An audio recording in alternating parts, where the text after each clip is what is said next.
मेरठ में पैसों के लालच, हवस और अय्याशी के लिए एक मां ने अपने ही बेटे के अपहरण की झूठी कहानी रच डाली। आरोप है कि सोनिया के पड़ोसी मोहित से संबंध थे। वो शादी करना चाहती थी, मोहित ने इनकार कर दिया तो पैसे वसूले, डिमांड बढ़ी तो अपहरण की झूठी कहानी रच डाली। पुलिस ने खुलासा कर कलयुगी मां उसके पूर्व प्रेमी संजय को गिरफ्तार कर लिया है। सोनिया रील बनाने की और महंगे शौक रखने की आदी थी। मेरठ के सरदना इनकलेव में शुक्रवार दोपहर अचानक सनसनी फैल गई जब गांव में पता चला कि 10 साल का बच्चा गायब हो गया है। लोग घरों से बाहर निकल आए, सोशल मीडिया पर मैसेज डालने लगे। गांव की गलियों में सिर्फ एक ही सवाल था कि 10 साल का बच्चा आखिर गया तो गया कहां। पुलिस की कई टीमें मौके पर पहुंची, माहौल तनावपूर्ण हो गया। पड़ोसी मोहित और 3 अन्य लोगों को पुलिस पकड़कर पूछताछ करनी शुरू कर चुकी थी, लेकिन जैसे जैसे पुलिस की तफ्तीश आगे बढ़ती है, इस मामले ने नया मोड़ ले लिया, जिसे सुनकर गांव वाले हैरान रह गए। पुलिस की इन्वेस्टिगेशन में पता चला कि जब बच्चा के घर पुलिस पहुंची तो वहां का सीसीटीवी बंद मिला। पुलिस ने महिला सोनिया से सवाल किया कि कैमरा क्यों बंद है। उसने कोई साफ जवाब नहीं दिया। मोबाइल कॉल डिटेल खंगाले गए तो मामला और गहरा गया। लोकेशन और कॉल हिस्ट्री देखकर पुलिस को लगा पूरा मामला वैसा नहीं है जैसा बताया जा रहा है। जांच में सामने आया कि महिला सोनिया की शादी 15 साल पहले हुई थी, लेकिन उसके पति से विवाद चल रहा था और वो अपने मायके में रह रही थी। इसी बीच गांव के युवक मोहित से उसका प्रेम प्रसंग हो गया। सोनिया उससे शादी के लिए दबाव डाल रही थी, लेकिन मोहित ने इनकार कर दिया। यहीं से कहानी ने नया मोड़ ले लिया। सोनिया ने गुस्से और बदले की नीयत से मोहित पर पहले झूठा रेप का केस लगा दिया। इसके बाद समझौते के नाम पर उससे पैसे की मांग शुरू हुई।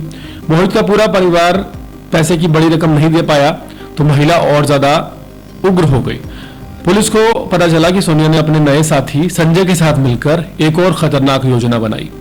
उसने अपने ही 10 साल के सगे बेटे को छिपाकर रखा और पुलिस को सूचित कर दिया कि उसका अपहरण मोहित के द्वारा कर लिया गया है और उसके साथ कुछ और लोग भी शामिल हैं। पुलिस ने गांव में सर्च ऑपरेशन चलाया। मोहित और उसके परिवार को कठोर पूछताछ का सामना करना पड़ा, लेकिन कहानी बार बार उलझती गई। महिला की बातों में विरोधाभास बढ़ता गया। आखिरकार पुलिस ने तकनीकी जांच, मोबाइल लोकेशन और निगरानी के आधार पर उस बच्चे को, जो कि 10 साल का था, सुरक्षित बरामद कर लिया। सच्चाई सामने आते ही पुलिस ने सोनिया को गिरफ्तार कर लिया है और ये मामला सिर्फ एक महिला की चालबाजी का नहीं है, बल्कि उस बढ़ते ट्रेंड का हिस्सा है जिसमें कानून का दुरुपयोग हथियार की तरह करना एक आम बात हो गई है। महिला सुरक्षा के लिए बने कानून कई बार प्यार, लालच या बदले की भावना में फंसाए गए पुरुषों के लिए इस्तेमाल किए जाने लगे हैं। ऐसे हर झूठे केस का असर दो तरफा होता है।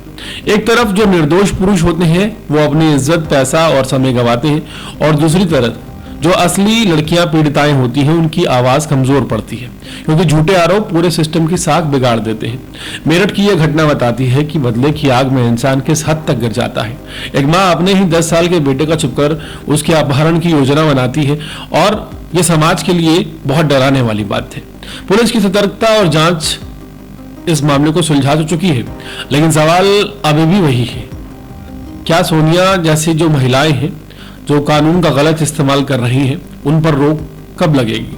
आए दिन खबरें सामने आती हैं, जिन खबरों में कई सालों बाद इस बात की पुष्टि होती है कि जो आरोप कथित पुरुष पर लगाए गए थे महिला द्वारा, वो आरोप निराधार थे।